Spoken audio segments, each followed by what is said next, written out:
ಎಲ್ರಿಗೂ ನಮಸ್ಕಾರ. ಇವತ್ತು ಡಿಸೆಂಬರ್ 3 ಮತ್ತು 4ರಂದು ಯಾದಗಿರಿಯಲ್ಲಿ ರಾಜ್ಯ ಮಟ್ಟದ ಯುವಜನೋತ್ಸವ ಕಾರ್ಯಕ್ರಮವನ್ನು ಆಯೋಜನೆ ಮಾಡಿದ್ದೀವಿ.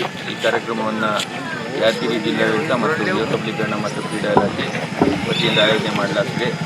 ಈ ಕಾರ್ಯಕ್ರಮದ ಪ್ರಯುಕ್ತ ಮತ್ತು ಇವತ್ತು ವಿಶ್ವ ಅಂಗವಿಕಲರ ದಿನಾಚರಣೆ ಇರೋದ್ರಿಂದ ಎರಡೂ ಪ್ರಯುಕ್ತ ಈ ಕಾರ್ಯಕ್ರಮದ ಅಂಗವಾಗಿ ಜನರಲ್ ತಿಮ್ಮಯ್ಯ ಸಾಹಸ ಅಕಾಡೆಮಿಯ ವತಿಯಿಂದ ಯಾದಗಿರಿಯ ಕೋಟೆನಲ್ಲಿರ್ತಕ್ಕಂಥ ಒಂದು ಪ್ರದೇಶದಲ್ಲಿ ರಾಕ್ ಕ್ಲೈಂಬಿಂಗನ್ನು ನಾವು ಆಯೋಜನೆ ಮಾಡಿದ್ದೀವಿ.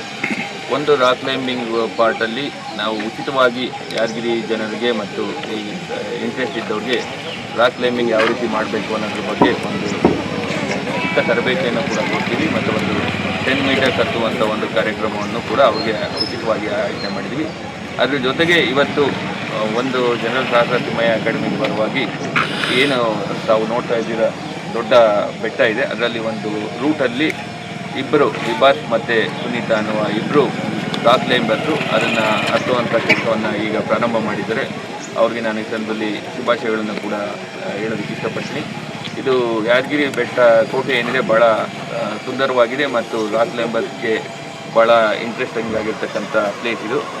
ಇಲ್ಲಿ ನಮ್ಮ ಜನರಲ್ ಸಾಹಸ ತಿಮ್ಮಯ್ಯ ಅಕಾಡೆಮಿ ವತಿಯಿಂದ ಆಲ್ಮೋಸ್ಟ್ 10 ವರ್ಷಗಳ ಹಿಂದೆಯೇ ನಾವಲ್ಲಿ ರೂಟ್ಸನ್ನು ಗುರುತಿಸಿ ಅದನ್ನು ಮಾರ್ಕ್ ಮಾಡಿದ್ದು.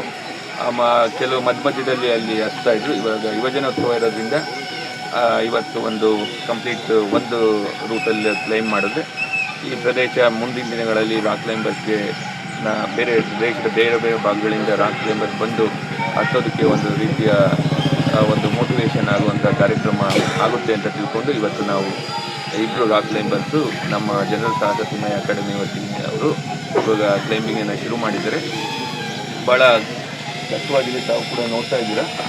ಬಟ್ ಅದು ಸಾರ್ಥಕ ಆಗದಂಥ ಕೆಲಸ ಏನಲ್ಲ. ಇಲ್ಲಿನ ಏನು ಜನತೆ ಏನಿದ್ದಾರೆ ಅವರೆಲ್ಲ ಅದರಿಂದ ಇನ್ಸ್ಪೈರ್ ಆಗಿ ಮುಂದಿನ ದಿನಗಳಲ್ಲಿ ಇಲ್ಲಿ ಅಂತ ಹೆಚ್ಚು ಚಟುವಟಿಕೆಗಳು ನಡೀಲಿ ಅನ್ನೋದು ನನ್ನ ಒಂದು ಆಶಾಭಾವನೆಯನ್ನು ವ್ಯಕ್ತಪಡಿಸಿದೆ.